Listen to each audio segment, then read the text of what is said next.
She moved to New York for a fresh start. She didn't make it to her second semester.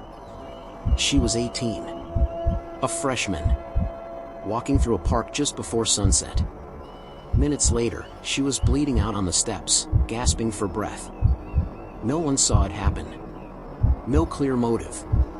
Just a blur of figures in the dark. In a city that couldn't understand how it happened. This isn't just about a murder. It's about youth, violence, and a moment that shattered lives on both sides. And it all started with 3 boys who said they just wanted a phone. Tessa Majors had just turned 18. She was a freshman at Barnard College, right on the edge of Columbia's campus. It was her first time living away from home, her first winter in the city. She'd grown up in Virginia. Played guitar. Wrote songs. She wasn't loud, but she had a voice, online and off. People who knew her said she was sharp. Creative. Always noticing things. She had this old soul kind of calm. Like someone who felt a little older than she was. She had just started getting used to the rhythm of the city, walking to class, playing music, trying to make a life here. The kind of life that felt wide open. It was a Wednesday. December 11th, 2019. Tessa left her dorm around 5 in the evening. It was already getting dark. She said she might go for a walk. Barnard students don't usually stray far at night. But it was nothing unusual. Just a quiet evening in Morningside Heights. Cold, but not unbearable. It was finals week. Most people were inside studying or already gone home. She walked south. Where exactly she went, no one's completely sure. Some say she was heading to meet someone. Others think she just needed space, maybe to write, maybe just to clear her head. She ended up in Morningside Park. It's not a huge park, just a stretch of steps and trees that cuts through the upper Manhattan neighborhoods. Locals know it. Students know it. It's the kind of place you pass through, not linger in. Especially after dark. But at some point, Tessa went in. She walked down the steps on the west side. And she didn't come back out. Around 5:35 p.m., a man walking his dog noticed something at the bottom of the staircase. A young woman on the ground. Bleeding. Struggling to breathe. He called 911. Stayed with her until help arrived. She was conscious, barely. But she couldn't speak. Paramedics rushed her to Mount Sinai Hospital. Within the hour, she was gone. 18 years old. No one at the scene knew who she was. No ID. No phone. Just blood, and a few scattered personal items. The police found her student ID later. That's how they confirmed it. Tessa Majors. Freshman. Musician. Daughter. Victim. When the news hit campus, everything changed. People were shocked. Shaken. It didn't feel real. The idea that someone so young, so new to the city, could be taken that quickly. It hit hard. The next day, detectives began combing through footage. Surveillance cameras from nearby streets, buildings, even traffic lights. They were looking for anything, any movement, any hint of what happened. But the park was dark. The cameras didn't show much. They started to piece together a loose timeline. At some point that evening, someone, or more than one person, was in the park at the same time as Tessa. There were shadows. Movements. A few people reported seeing teenagers running. But there were no clear faces. No names. Just a growing sense that something awful had happened. And whoever did it had vanished into the city. For now. Police didn't release much publicly. Not yet. But behind the scenes, things were moving quickly. And the first break in the case was coming from somewhere no one expected. It started quietly. Not with a dramatic arrest. Not with sirens. But with a tip, almost a whisper, circulating inside a Harlem precinct. A 13-year-old boy had walked into a building on West 125th Street the night of the murder. a local precinct. He had a scratch on his face, and he seemed off. The officers didn't know about the stabbing yet, but they logged it. Young kid. Minor injury. No clear reason. They let him go. It wasn't until later, after Tessa's name hit the news, that someone remembered. The kid. The scratch. The timing. Detectives started pulling names, asking quiet questions around the neighborhood, looking into who was hanging around Morningside Park that week. And slowly, a pattern started to take shape.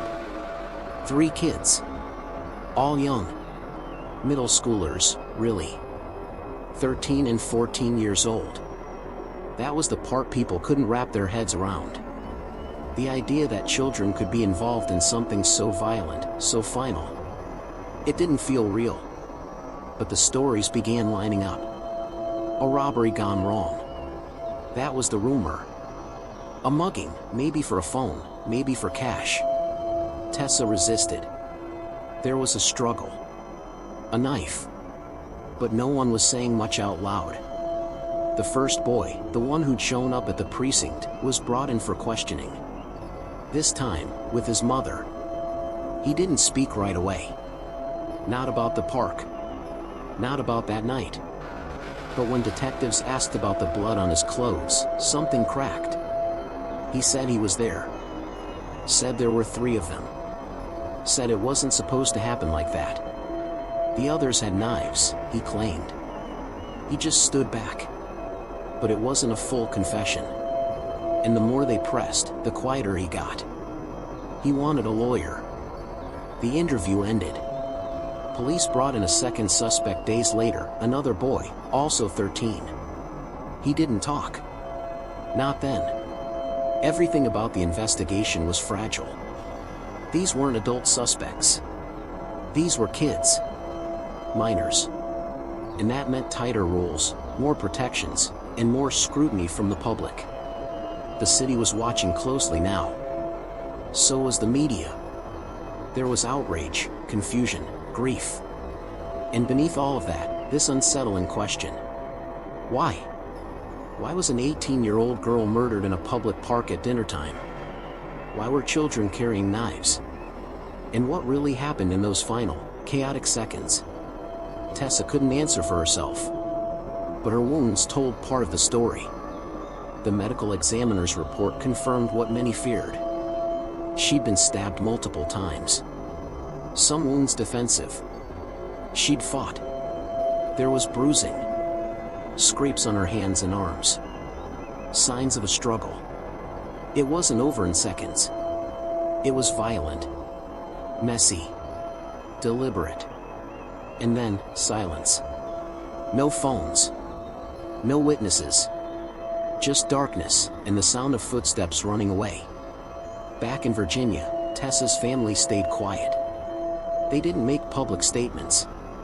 Didn't appear on camera. But her father, Tessa Majors, released a short message a few days later. He said his daughter loved everything about the city. Said she was brave. Said the family was broken. It wasn't sensational. It wasn't loud. It was just grief. Heavy and permanent. At Barnard, students began holding vigils. They left candles, flowers, handwritten notes. Some wept openly. Others stood in silence. It wasn't just about fear. It was the loss of someone who hadn't even started yet. Back in the precinct, detectives were still working. Still trying to connect the dots. They believed there was a third suspect. The oldest of the group. He hadn't been seen since the night of the stabbing. They had a name. They just couldn't find him. And as the days passed, pressure mounted.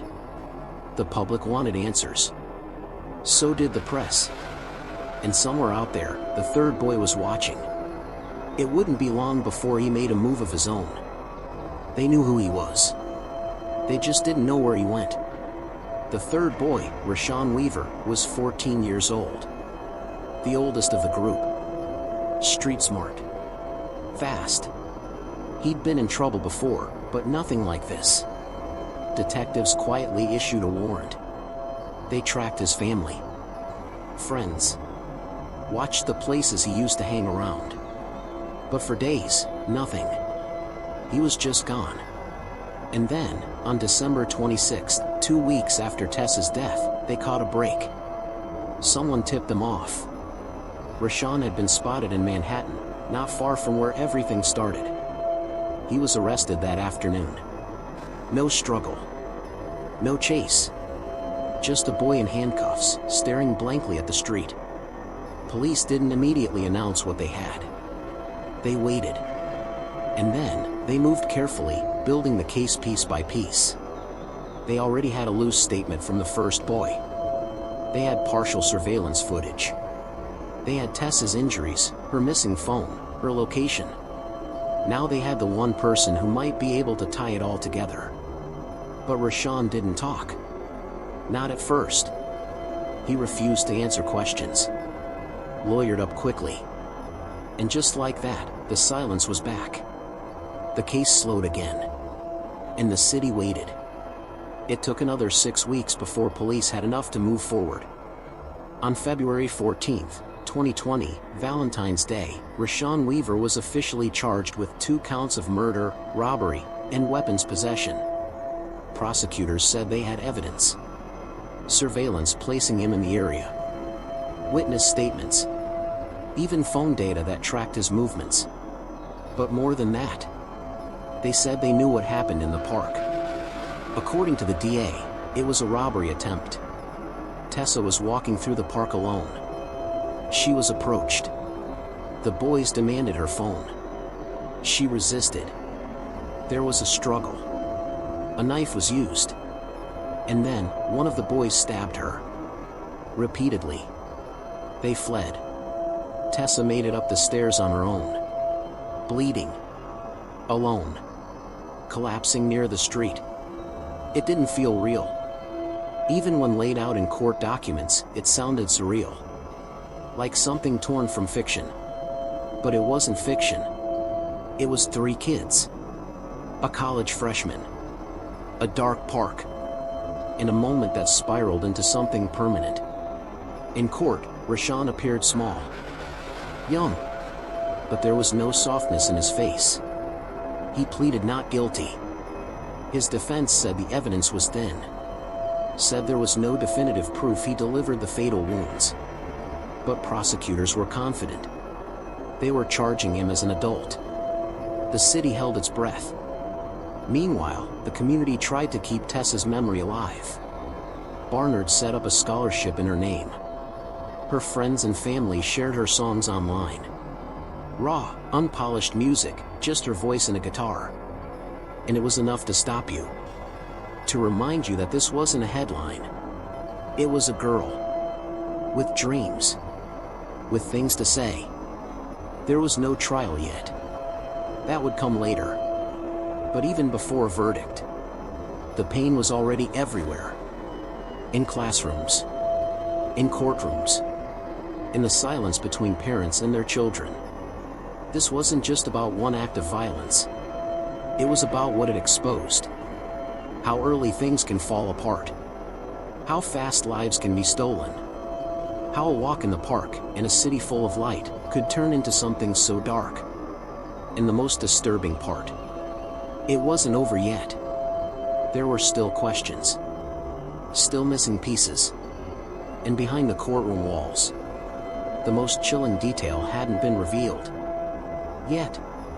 It would be months before anyone spoke the full truth. Not the fragments whispered behind closed doors. Not the legal jargon or half-statements. But the real thing. What happened in the park that night? And when it came, it didn't come from Rashawn. It came from the youngest boy. The one who first walked into the precinct. Now 15, small-framed, with his head low in the courtroom. He took a plea deal. Voluntary manslaughter. Robbery. Juvenile detention until his 18th birthday. But before he left, he stood up in front of the judge. And spoke. His voice was quiet. Almost too quiet. He said they went into the park looking to rob someone. Any person. It didn't matter who. He said they'd talked about it at school. Said they had knives. Said they thought it would be quick, just a grab and run. But when they saw Tessa, when they surrounded her, everything unraveled. She fought. Harder than they expected. She screamed. Pushed. Hit. And then, Rashawn pulled the knife. The boy said he saw it. Saw the blade go in. Not once. Not twice. But over and over. He froze. Didn't run right away.